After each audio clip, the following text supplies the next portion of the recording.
And we're live. That's good. That's all right, man. I just did my homework on you today. I'm not sure I'm your demo. If you have a lot of, I don't know if are you big in the dad market? I don't know. Just surprisingly, it goes through the soccer mom market first, but then it gets to the dad market. Yeah. Yeah. Introduced by the wives. I get it. Yeah. Well, hopefully you dig it though. The music. Yeah. Only got the chance to listen to one or two songs, but I did like them. So how long have you been doing this? Doing the rapping? Like, is it a full-time thing for you? Is it more like transitioning from hobby to full-time, or where are you at in that whole process? Full-time. I've been doing it for the last 7 years professionally, and we've been touring. I've been on 4 nationwide tours, and I've put out 7 albums. So I'm in the thick of it now. That's not a hobby. That's no. That's a job. Yeah. At that point. Yeah. Awesome. Full time. Did you always want to do that? Like as a little kid, were you like, I want to be like a rapper, or did that kind of? I thought I was the next Derek Jeter. So I was into sports, baseball specifically, and I thought that was going to be where I ended up. But I started smoking weed and going to house parties and discovered rap is it was something that kind of. So you decided to be a basketball player. Exactly. More money anyway. There you go. Yeah, everybody has that. I think every guy at least wants to be a professional athlete at least for like 10 months when they're a kid. Oh yeah. And because you never know. Yeah, because you never know, and you just have that dream because you watch your guy on TV doing it. That's an American thing. I want to that's what I'm wondering. I'm wondering if it's an American thing because I don't know anything about the upbringing of non-American children. So I'm asking our audience right now, was that a thing for you growing up? This striving for excellence as a child, thinking that maybe you could reach for the highest levels of physical competition, because every American boy does that at one point. Like if you're 8 years old and you start playing Little League or whatever, you start watching the Braves or the Mets, whoever your team is, and you're watching, Beltran or whoever, the greatest in the world play, and you're like, I might be able to do that. And some kids, 1 year of Little League and you figure out you can't. Some people get to high school. Sometimes you're in high school and you think, I might be able to get there. Certainly to the next level. There's plenty of college players who are like, I can get to AAA. There's hundreds and hundreds of AAA players who still have it in their head as grown-ass men. I can get to the big show at least for a week or two. That's the interesting thing for me. Like when you figure out you don't have it, right? Like if there's a point in your life where you're like, you know what? I'm just not trending towards pro. I started late. I was a swimmer. In my senior year, by the end of my senior year, I had a couple school records, and I was like 5th in the state. And I was like, I could be an Olympian. It could happen. I don't know. Wow. Right? So then I go to college. You were 5th in the state. That's pretty damn good. But it turns out there's a lot of states. Oh, it's Rhode Island. Yeah, Delaware. Yeah. So like even 5th in the state is like 250th in the country. And you know what they call that guy? They don't call him anything. Nothing at all. They don't know who that guy is. Yeah, it's like that exactly. story where it's like, did you know that Venus or Serena Williams played the number 200 ranked tennis player that was a man and lost? And it's like, wow, that's really neat. But you know what? Given the opportunity to jump into one of those people's lives, I'm taking one of the fucking Williams sisters every time because nobody knows who the fuck that guy is. Yeah. Right. Who cares? At some point in most people's lives, you're like, yeah, you know what? I made a good run at it, and I'm not trending towards actually achieving that goal. I hope accounting is fun. To Kyle's point, I bet they do. I bet they dream about being athletes as well. It's just not, basketball, baseball, football, and hockey. It's all their football. They all want to be Messi over there, kicking it as hard as they can, doing the best. Practicing their falls, their embellishments. Maybe that's why they're. That might very well be true, but I just think that I wonder if it's like I described, because for me, and I mean, every kid that was my age, every guy, we all played a sport pretty much, and we all had, for me, it was like when I was 14 or something, I was like, I'm not going to be a professional baseball player because I can't throw hard enough and I can't run fast enough and my bat speed's not good enough. It's not going to fucking happen. And I realized it. It was just clear. It was just clear that there were other baseball players in my little piddling area who could throw harder and their bats. I was like, whoa, What kind of bat do you have? Oh, the same one I've got. Okay, you've also got the $500 bat. I just can't swing it as fucking hard as you can or as fast as you can. That's what it was. Okay. That asshole can dunk? I need new sneakers. Oh my God. That was the other thing. Like I never played basketball with any aspirations of doing anything other than having fun with friends. Like that was one I immediately I talked about how sometimes in the first year of Little League you figure out I'm not going to be a pro baseball player. The first time I bounced a basketball, I knew I was like, oh fuck, ow! Yeah, basketball. I like stubbed my finger. Like I knew right away. I had no and one skills. Like it wasn't coming. I wasn't going to develop them. It wasn't coming. Dude, speaking of and one, I've been watching The Professor. Do you know who The Professor is? Oh yeah, he's like a legend, street ball legend. Yeah. Well, I don't know. A YouTube video clip of that guy. A YouTube video of his got recommended to me on YouTube. The front page. I watched it and then watched another and watched another and watched another. And this guy's dressed in his Spider-Man and I like it when he takes on good players. Like it's one thing to school me. Anyone can do that. But when he takes on a D1 guy or like a European pro or something, I like that a lot. I do know that guy. When you mentioned the Spider-Man thing, I liked watching those videos when he does that crazy stuff. Another thing that was interesting to me, do you know who Artie Lang is, the comedian who used to be on the Stern Show? Real heavy set, 5 foot I'm 5. waiting to see where this goes because I know he can't dunk. All right. So about 17 years ago on the Stern Show, I'm probably wrong about the exact date, but anyway, they're arguing about his basketball skills because Howard had this thing where he played basketball against a guy and the guy just stomped his ass, and then they all like made fun of Howard, and it was a whole thing. And Artie starts talking about his skills, and he says, I could beat any female fucking Division I college basketball chick in a one-on-one. Any of them. Bring them. The Andy I'll take Kaufman approach. Yeah. He says I can take any female like Division I collegiate basketball player, and they start laughing at him and just dogging him, and they start giving him points, and then the betting starts, and then they're like, you know what? Give me a minute. Let's get somebody in here to play you. And they get this chick who went to the final.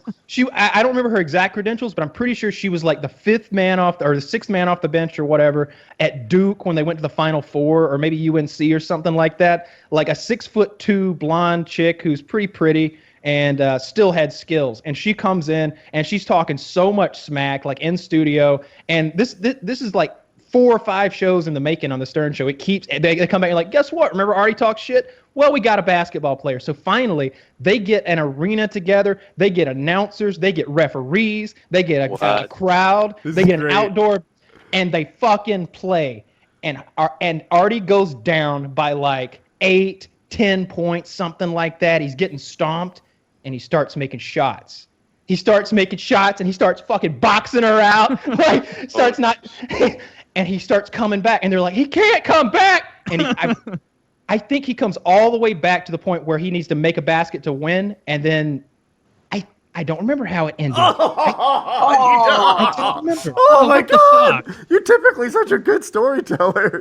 I think she won. I think she won in the end. Yeah. Come on! Yeah, I don't know. I don't recall. Dude, that's a huge loss for her, because that's like if Wayne Gretzky or someone was like, hey, I bet I can really DQ out there on the ice.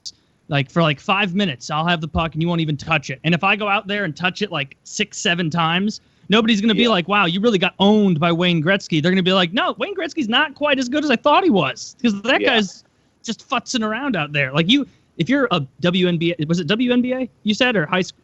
Oh, yeah, collegiate. Yeah. Apparently. Yeah. Well, whatever. That's the same level of skill as WNBA probably, because most of those girls don't even attempt to play in the WNBA. They don't even want to do it. According to Reddit, Artie was draining shots like he was Larry Bird, but he got tired because he was fat and out of shape, and the girl came back and won. Yep. And so it was. And Reddit thinks that those outside shots should have counted for 2, and then maybe he would have actually won. I think they should have too. Their rules were a little messed up. I do remember that. I linked it there, and if anybody's curious about this, it's like an hour-long video on YouTube where they compiled 5 shows worth. Just search like Artie's basketball challenge, and you'll find it. And it's video because the Stern Show videoed all that shit back in the day, and you get the whole game's on video. We were talking about sports and where like you get shut down, like that moment when you realize like, oh fuck, like I'm woefully outmatched. What was that with baseball for you, Jonas, where you realized, like, oh, God damn it, I'm going to have to start rapping? Well, I mean, that would imply I realized that, right? So I never realized it. I think I was so focused on just like practice, and practice makes perfect, and shit. I would just give it my best every day, and I never had that moment where I like realized, okay, I can't. Actually, that's a full-on lie. Okay, so back in high school, my team actually went to the state championship, right? And I was the starting second baseman for my team for at least for the beginning of the game. It didn't end there, right? And so we went up against this pitcher. I forget his name, the opposing team's pitcher, but the first pitch, I'd never seen someone throw it that fast because we had been playing, I guess, lesser teams to get there. And when I first saw it come down the plate, and I actually heard the ball pass me, whiz past me, I said, "Okay, this might." That shit had wind on it. Did you hear that? That's like a fucking bullet. I know exactly what you're talking about. There's just a different level, and there's a bunch of different levels. But if you've been at one for a while, and then all of a sudden you hear that, there's just the way a bat sounds when it hits a ball. Sometimes you're like, "Whoa, who the fuck's doing batting practice? Do you hear that? Who's here? Like, did they invite somebody to like give us some like special batting practice? Is fucking, is one of the Braves here today? Because you could hear that fucking crack. And the rest of us are out there, ping, just with our aluminum bats and shit. And there's just a different level. And I guess that's true for every sport. I bet, in basketball, there's just, God, did you see how fast he is? Yeah. And he's 6'4", 240. Like how does that work? Basketball, that's the thing. It's like I'm 5'11", 6 foot on a good day. So basketball wasn't really an option for me. You got to be free. I like that little Dickie song where he's like, bitch, I'm 5'11". Up on Tinder, I'm 6 feet. I say that I'm 6 foot with proper shoes. In the right footwear, I'm easily 6 foot. Whenever I go to hang out with Richard Ryan, if we're gonna be doing something, I put my fucking boots on, and I'm hoping that motherfucker has his flats. Richard's like 6'3", 6'4" on a good day, and he's just a big fucking dude, and it's funny how much you have a history of thinking about that. Like, I never think when I'm about to like go out, like, oh, I better wear my tall guy shoes. But even when we took pictures together like 7 years ago in Joliet, like, you know how group pictures go, you're only like the knees or the waist up, and we're all together in a group, and every time, without fail, as someone's taking the picture, Kyle gets up on his tippy toes. I invented that move. That's my move. I did it forever. I was always the tippy toe guy, and it got to the point. There is a picture of Kyle and I full on jumping together. I am levitating. You can see that my legs have just done. My legs are at full extension because my knees are even like buckled because I'm like at my full extension. I'm like 6'8" in that picture. The reason that I used to do it is because I had like nobody knew how tall I was, and there would be pictures of me and I'm 6'1", 6'2" if the shoes were right, and so in all these pictures that people would see of me, I'm usually like towering over these fuckers, and they don't know this guy was 5'8". They're like, God damn, how big is he? And I like that, I like playing off that, and I really like fucking with people's heads. So from then on, like if I met a tall fucker, I'd always make sure I got one on him. My friend Bruno, he's like 6'3", 6'4" on a good day, and a big Marine motherfucker. And I knew he was going to post this picture of us on Facebook. We're all posing together by a helicopter with guns and shit. And all of his Marine buddies are like, how fucking big is that Russian motherfucker? Bruno, how much bigger than you is he? And I'm thinking, like, Bruno outweighs me by like 70 pounds or something like that. And they because I like puffed up in the picture and got up on my like tippy toes, like till I could barely even stand, I looked like a bigger than this giant Marine motherfucker. So his name's Bruno, so he's either very gay or very tough. That's not his real name. I just don't want to use his real name. It's something similar to that. But and then Harley, of course, when I take pictures with Harley, I'd always try to get one over on him because he's that guy's enormous. 6'7". Yeah, when you go to Kyle's house and like, oh, can I get a picture? He goes, oh yeah, come over here to the picture taking hill.